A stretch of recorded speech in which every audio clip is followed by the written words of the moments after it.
Despite that resounding defeat, President Sadat's drive to address the Egyptian People's Assembly on the 16th was akin to a Roman triumphal march.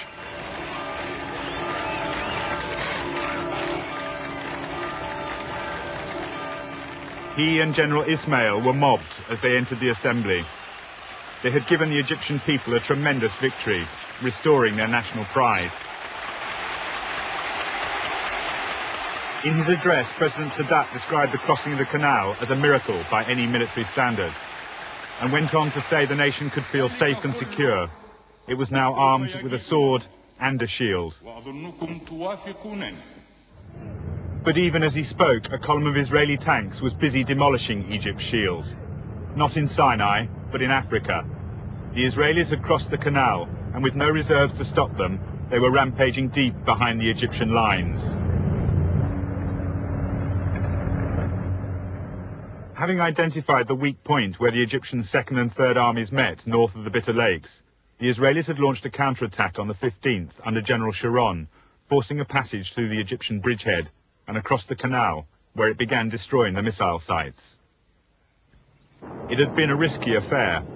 The hardest battle had been on the eastern bank near Chinese Farm, as paratroopers, armour and artillery fought for 2 days to stop the Egyptians from closing the gap behind the task force. Once across the canal, they had found the ground undefended. The Egyptian armour was on the wrong bank. They moved freely over the Sweetwater Canal and began combined attacks on the missile batteries. Tanks covering the paratroopers as they swept through the bunkers.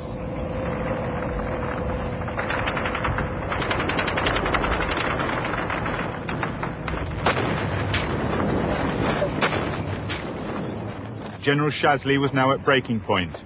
He argued for the transfer of armour to the west, but Sadat dismissed the Israeli crossing as a mere television operation and secretly relieved Shazli of his command. It was the American airlift of military equipment to Israel that finally convinced Sadat of the gravity of his position. Material losses had been enormous on both sides, but he had expected the Israelis to grind to a halt long before his own Soviet supplies ran dry. Now he was forced to ask the Russians to arrange a ceasefire. Moshe Dayan had been against the crossing from the start, but had refused to make a decision either way. He told Elazar that he must decide on military grounds alone. But when they met in Sinai on the 19th, both knew that they now had everything to play for. How is your task force doing on the other side of the canal? Oh, well, that's one of the, how do you say, 64,000 questions. How about the American equipment? Has any of that come into action yet? Oh, what should I say? Yes or no? What's good for our relationship? Anyway, we're very happy. We are creating the necessary conditions to open our major offensive. The Israelis now had 2 bridges across the canal, and their presence on the west bank was growing stronger by the hour. They now tightened their grip on the towns and villages within an area of 1,200 square kilometers. The front line continued to expand, taking out more missile sites, punching a wider hole in the anti-aircraft umbrella, which allowed Israeli planes to threaten the Second Army positions further north. Belatedly, Egyptian resistance was growing, both on the ground and in the air.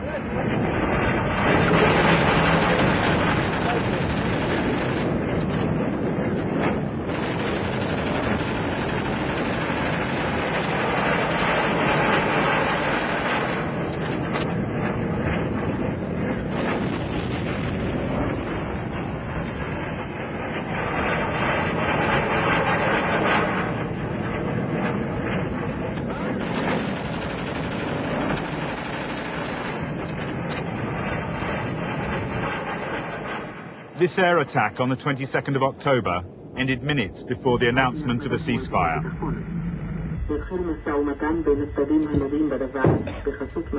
The evident delight of these soldiers was not shared by all Israelis.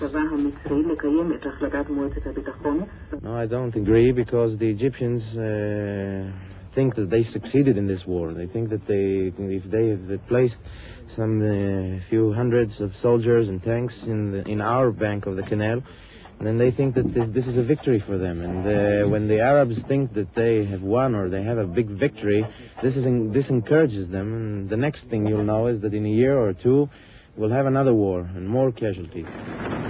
But within hours, the ceasefire broke down. The Israelis seized their chance, dashing forwards to the outskirts of Port Suez. By the 24th, they had cut the Suez to Cairo road at kilometre 101 and were only 60 miles from the Egyptian capital itself. The Battle of the Ceasefire transformed the situation. The Israeli drive had now trapped the Egyptian Third Army in Sinai, cutting all its supply lines. They now held a tremendous bargaining counter in the south. In the north, the elite Golani Brigade fought a bitter battle to recapture Mount Hermon, losing 70 men. 8 hours before the ceasefire on the 22nd, their pennant was raised alongside the Israeli flag on the summit. Now the Israeli flag flew in Africa too.